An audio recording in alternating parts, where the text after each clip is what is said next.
قل هذه سبيلي أدعو إلى الله. Assalamualaikum warahmatullahi wabarakatuh. Alhamdulillah kita ketemu lagi di channel pemberantas kemaksiatan kaum muslimin.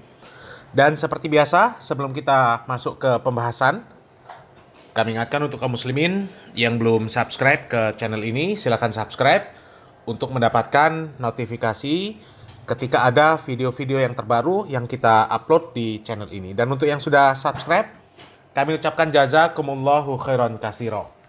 Dan kaum muslimin, beberapa hari ini kita membahas tentang adanya pondok pesantren cabul kaum muslimin. Dan alhamdulillah semuanya itu bukan terjadi di pondok pesantren yang dikelola oleh para asatidz salafi. Meskipun ada YouTuber yang menuduh bahwa sebagian dari kasus pencabulan tersebut terjadi di pondok pesantren salafi dengan menyajikan data dan fakta, akan tetapi data dan fakta yang disajikan tersebut ternyata justru malah menunjukkan itu bukan pondok pesantren Wahabi, Salafi. Ya, malah itu terjadi di pondok pesantren yang berafiliasi dengan Ormas NU kaum muslimin. 2 kali sudah video yang sudah kita angkat kaum muslimin, ya. Dua-duanya, yang pertama pondok pesantren Salafiyah Syafi'iyah yang ada di Papua, katanya milik Wahabi, ternyata di sana miliknya NU, jelas kaum muslimin, ya. Ada bansernya, ada gambar Bahasyim Asy'arinya, ada logo NU-nya, ya. Kemudian yang kedua, itu terjadi di Bogor, katanya itu juga Salafi Wahabi, tapi ternyata di sana ada foto-foto perayaan acara Maulid Nabi. Ya, kalau pondok pesantren yang disebut Salafi Wahabi kan jelas nggak mungkin ada acara perayaan Maulid Nabi. Ya, kemudian ada acara marching band, ada acara joget-jogetan. Ya, anak perempuan dilatih untuk nyanyi di atas panggung, joget-joget di atas panggung. Kan nggak mungkin pondok pesantren Salafi seperti itu kaum muslimin. Na'udzubillah min dzalik. Dan kali ini kita sepertinya memang harus mengelus dada kaum muslimin, ya, melihat fakta-fakta dunia pondok pesantren yang semakin hari kok semakin muncul saja berita-berita terjadinya aksi pelecehan, ya, atau pencabulan kaum muslimin, ya. Ini ada berita yang terbaru kaum muslimin dan ini cukup mencengangkan kaum muslimin. Dan kita akan kaget membaca berita ini kaum muslimin, ya. Ini dari Radar Solo, ya, jawapos.com, ya, Radar Solo ini Jawa Post Group. Ini kita baca beritanya, miris dititipkan ke pondok pesantren untuk pemulihan. Anak bawah umur korban pencabulan ini malah dilecehkan sang kiai di Gresik. Na'udzubillah min dzalik. Anak yang dititipkan ke pondok pesantren untuk pemulihan, ya, karena anak ini korban pencabulan, lah malah dilecehkan lagi sama kiainya di Gresik kaum muslimin. Parah. Coba kita baca beritanya kaum muslimin. Seorang kiai di pondok pesantren Gresik diduga lakukan pelecehan seorang santri di bawah umur yang merupakan titipan dari pemerintah kabupaten. Remaja 16 tahun itu sejatinya merupakan korban pencabulan yang dititipkan ke pondok pesantren. Dipikir pondok pesantren itu kan tempat yang aman lah kaum muslimin, ya, untuk memulihkan psikologi dari anak tersebut kaum muslimin. Dia lebih dekat dengan Allah, ya. Ya, dia disadarkan lah di pondok pesantren itu seharusnya. Ya, diajak mengingat Allah, bahwasanya segala sesuatu yang terjadi itu adalah merupakan takdir Allah. Kalau kita sabar, ya, kemudian mengambil ibroh dari kejadian tersebut, insya Allah kita dinaikkan derajatnya oleh Allah Subhanahu wa Ta'ala. Ini dititipkan ke pondok pesantren, lah kok malah dilecehkan lagi. Ini sudah jatuh, tertimpa tangga namanya, ya. Coba kita lanjut lagi kaum muslimin. Kiai Ponpes di Gresik yang diduga melakukan pelecehan itu berinisial AM. Dia diketahui sebagai pengasuh pondok pesantren di kecamatan Dukun tersebut. Dukun, ya? Dukun apa dukuh, ya? Adapun korban merupakan remaja 16 tahun, baru 16 tahun kaum muslimin ya. Ini belum, kalau di hitungan di ketetapan pemerintah ini belum dewasa, ini belum bisa mendapatkan surat izin mengemudi kalau masih umur 16 tahun. Ini masih kategori anak-anak ya. Mirisnya, anak di bawah umur itu sebenarnya adalah korban pencabulan yang dititipkan Dinas ya, Keluarga Berencana Perlindungan Perempuan dan Anak dari Gresik ya, dititipkan ke pondok pesantren tersebut. Kanit PPA Polres Gresik, Ibda Happy Muslih Riza mengatakan remaja 16 tahun itu menjadi korban kasus pencabulan pada tahun 2021 lalu. Pelakunya saat itu adalah tetangga korban sendiri yang memberikan iming-iming uang. Kasus itu pun masuk meja pengadilan di mana pelaku juga tidak menerima putusan hakim. Setelah itu, korban yang berada dalam kewenangan Dinas Sosial atau Dinsos itu diberikan santunan dan pembinaan. Selain itu juga mendapatkan tempat rujukan untuk memberikan fasilitas pemulihan. Korban kemudian dirujuk ke pondok yang diduga diasuh oleh kiai tersebut ya. Ini kata Happy. Namun kiai yang dipercaya bisa memberikan pemulihan itu justru melakukan pelecehan terhadap korban. Bahkan diduga AM tak hanya menjalankan aksi bejatnya kepada satu orang. Innalillahi wa inna ilaihi raji'un. Jadi bukan hanya anak yang dititipkan saja kaum muslimin yang dilecehkan sama Pak Kiai ini kaum muslimin ya. Ya Allah, parah ya. Selanjutnya, laporan yang kami terima ada 2 korban yang menjadi korban asusila, ucap Happy. Korban pertama merupakan perempuan dewasa dengan kejadian pelecehan pada Maret 2024 lalu. Baru kaum muslimin. Laporan kedua adalah korban anak di bawah umur usia 16 tahun, papar Happy.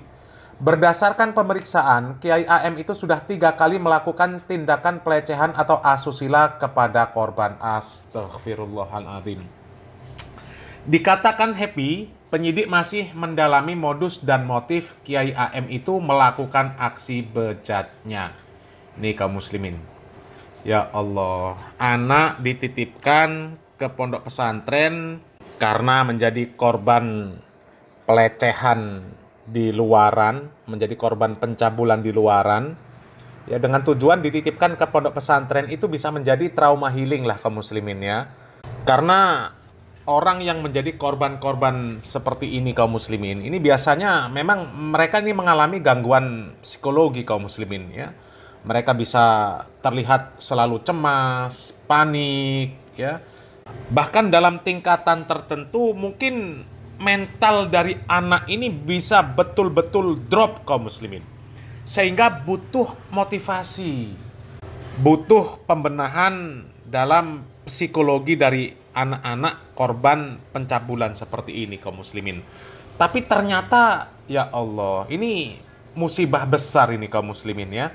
Pondok pesantren yang dianggap sebagai tempat yang mungkin bisa memulihkan psikologi anak, memulihkan mental anak yang menjadi korban pencabulan. Lah kok malah diperparah di pondok pesantren ya. Malah dicabuli lagi. Sudah korban cabul, trauma, lah kok malah dicabuli lagi. La ilaha illallah. Dan ini yakin kaum muslimin, ini bukan pondok pesantren Salafi Wahabi ya. Dari nama pimpinannya saja kiai, itu nggak ada istilah kiai ya. Di kalangan asatidz salafi itu nggak ada panggilan kiai, itu nggak ada kaum muslimin ya.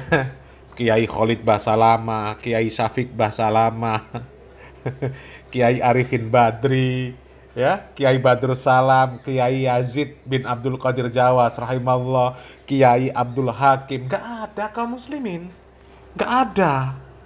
Dan ini sangat kasihan keluarganya kaum muslimin ya. Begitu juga dengan dinas terkait ya. Mereka salah memilih pondok pesantren untuk menitipkan anak korban pencabulan itu kaum muslimin ya. Salah milih pondok pesantren. Di Gresik itu kaum muslimin ada pondok pesantren yang dikelola oleh para asatidz salafi kaum muslimin. Ada pondok pesantren Al Furqon kaum muslimin. Ini diasuh oleh Ustadz Anur Rafiq LC Beliau ini adalah salah satu dai senior yang ada di Indonesia, kaum muslimin.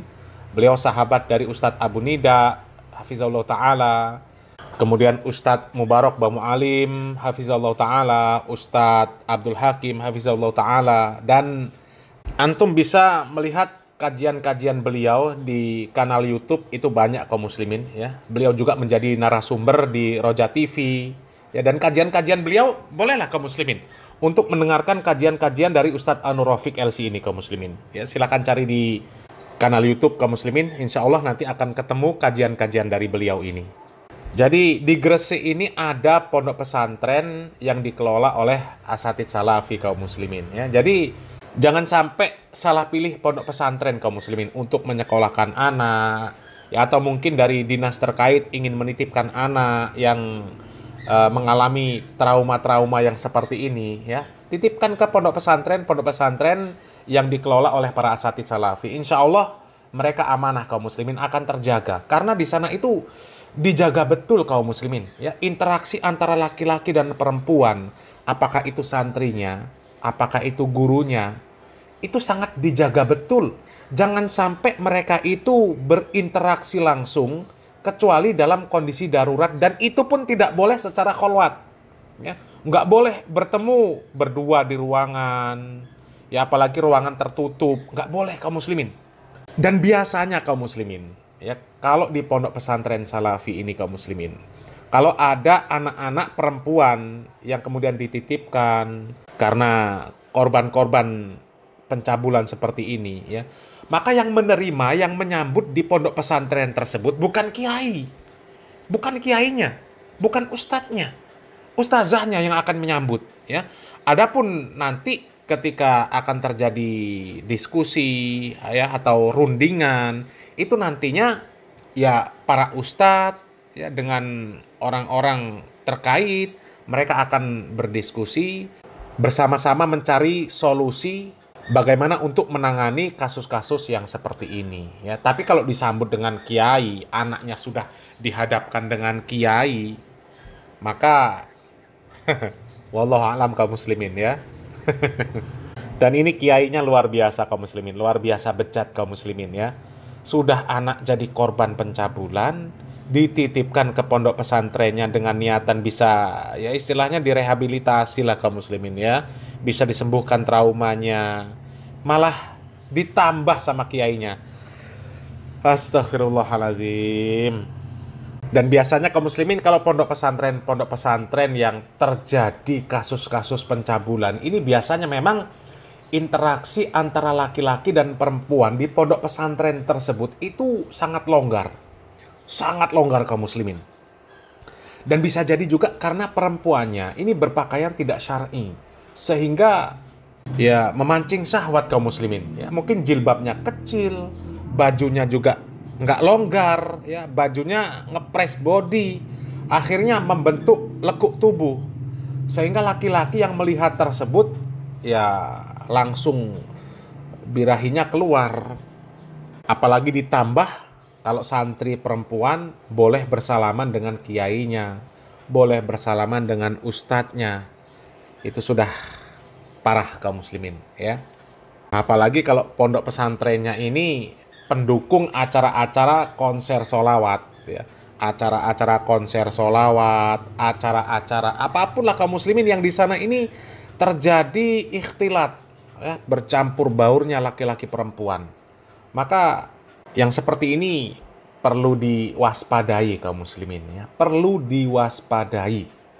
Karena apa? Karena sekali lagi, kaum muslimin, namanya laki-laki dengan perempuan, ya, itu nggak mungkin nggak bersyahwat, kaum muslimin. Meskipun katanya kiainya ini wali, seorang ahli tasawuf, ilmunya sundul langit, orangnya tawaduk, kalau sudah dihadapkan dengan perempuan, ini bisa klepek-klepek, kaum muslimin. Yakin bisa klepek-klepek. Nabi Muhammad SAW sendiri di dalam sebuah hadis, beliau ini sudah mewanti-wanti, kaum muslimin, ya. Ada sebuah hadis dari Sa'id Al-Khudri radhiyallahu an, dari Abu Sa'id Al-Khudri radhiyallahu an. Beliau mengatakan, "Innad dunya khulwatun hadiratun wa innallaha mustakhlifukum fiha." Fayanzuru kaifa ta'malun fattaqud dunya wattaqun nisa. Fa inna awwala fitnati bani Israil kanat fin nisa. Nabi Muhammad SAW mengatakan, sesungguhnya dunia ini manis dan indah. Dan sesungguhnya Allah Azza wa Jalla menguasakan kepada kalian untuk mengelola apa yang ada di dalam dunia tersebut. Ya. Lalu dia melihat bagaimana kalian berbuat. Oleh karenanya, berhati-hatilah terhadap dunia dan berhati-hatilah terhadap wanita. Karena apa? Karena fitnah yang pertama kali terjadi pada Bani Israel adalah karena wanita. Ini menunjukkan fitnah wanita ini besar kaum muslimin. Ya. Jadi kalau ada kiai, ada ustadz, ya, ada orang, ada pondok pesantren yang bermudah-mudahan untuk berinteraksi antara laki dan wanita, ya, yang non mahram tentunya, ya, maka ini sama saja dengan mereka ini bermain-main di tepi jurang kebinasaan kaum muslimin, ya. Dan ingat kaum muslimin, pesan Nabi Muhammad SAW, wattaqun nisa, berhati-hatilah terhadap wanita kaum muslimin, ya. Wanita ini fitnah yang sangat besar. Mudah-mudahan bermanfaat. Barakallahu fikum. Wassalamualaikum warahmatullahi wabarakatuh.